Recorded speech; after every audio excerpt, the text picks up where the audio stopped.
26 მაისის აქციისთვის ემზადება ოპოზიციური ალიანსი. მათი თქმით, მიუხედავად იმისა, რომ უარი მიიღეს როგორც თბილისის მერიისგან, ასევე შინაგან საქმეთა სამინისტროსგან რუსთაველზე დემონსტრაციის ჩატარებაზე, ისინი მაინც არ შეცვლიან გეგმას.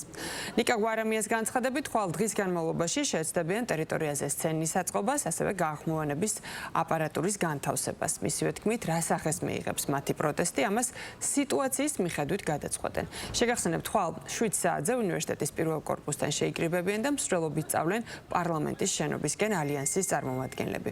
დაანონსებულ პროტესტს მხარდაჭერას უცხადებს მიხეილ სააკაშვილი, თავდაცვის ყოფილი მინისტრი ბაჩო ახალაია კვლავ ხელისუფლების დამხობის მნიშვნელობაზე საუბრობს. საპატიმროდან გამოგზავნილ წერილში კი სააკაშვილის მოწოდებებს შეუერთდა ლევან ხაბეიშვილიც. რუსთაველი ცარიელი იქნება ჭანტურიას ქუჩას შემდეგ, შეგახსენებთ, რომ ეს არის მერიოდთან ჩასახვევი და იქ უბრალოდ არაფერი არ იქნება. ჩვენ ვითხოვთ სწორედ ამ ტერიტორიას, რომელიც როგორც თავად განაცხადა გუშინ შინაგან საქმეთა სამინისტრომ, იქნება გადაკეტილი და ცარიელი.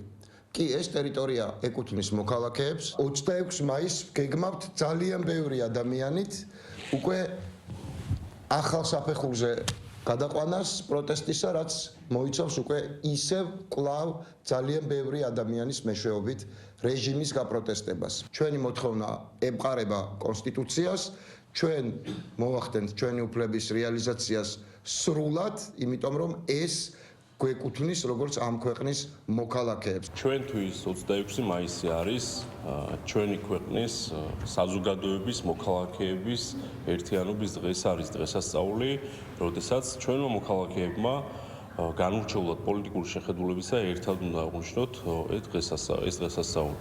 შესაბამისად, ჩვენთვის ყოველად მეუღებელია მსგავსი ტიპის, ასე ვთქვათ, მსგავსი თარიღების გამოყენება პოლიტიკური აქტივობისთვის და საზოგადოებად დავყოთ ჩვენიანებად ან სხვისიანებად და მოხდეს საზოგადოების ერთმანეთთან დაპირისპირება. მსგავსი ტიპის თარიღები 9 აპრილი, 26 მაისი, როდესაც ჩვენი საზოგადოება, სამოქალაქო საზოგადოება უნდა იყოს ერთიანი და ერთად უნდა აღვნიშნავდეთ ჩვენი ქვეყნისთვის, ჩვენი სახელმწიფოებრიობისთვის მნიშვნელოვან დღეს და ყოველად დაუშვებელია და მეუღებელია ამის პოლიტიკური ქულებისთვის გამოყენება. რატომ აკეთებენ 26 მაისს?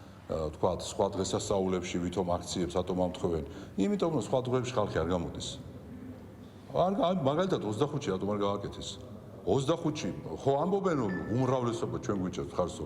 25-ში გააკეთე, გამოვიდეს ის უმრავლესობა ადამიანი და რომ დაინახავს მე მთელი საქართველოს და მთელი მსოფლიო რომ აქეთ ყოფილა მთელი სიმართლე, მე უკვე 26-ში გექნება ლეგიტიმური უფლება რომ საკუთარი აღლუმი ჩაატარო. მაგრამ ეხა გამოვა 10 კაცი, 20 კაცი, 100 კაცი, მაქსიმუმ მიაღწევენ 1000 კაცს, საკუთარი პრეზიდენტი ყავთ, საკუთარ პატრიარქს ირჩევენ, საკუთარი სუვერენიტეტი ყავთ, საკუთარი ელჩები ყავთ და ამ შემთხვევაში ეხა უკვე საკუთარ აღლუმს ატარებენ. და მიუცეთ ამ ხალხს რამდენიმე გექტარი და საკუთარი პატარა სახელმწიფო მოუწყოთ და ითამაშონ და იყვნენ იქ და დაანებონ თავი ამ საქართველოს.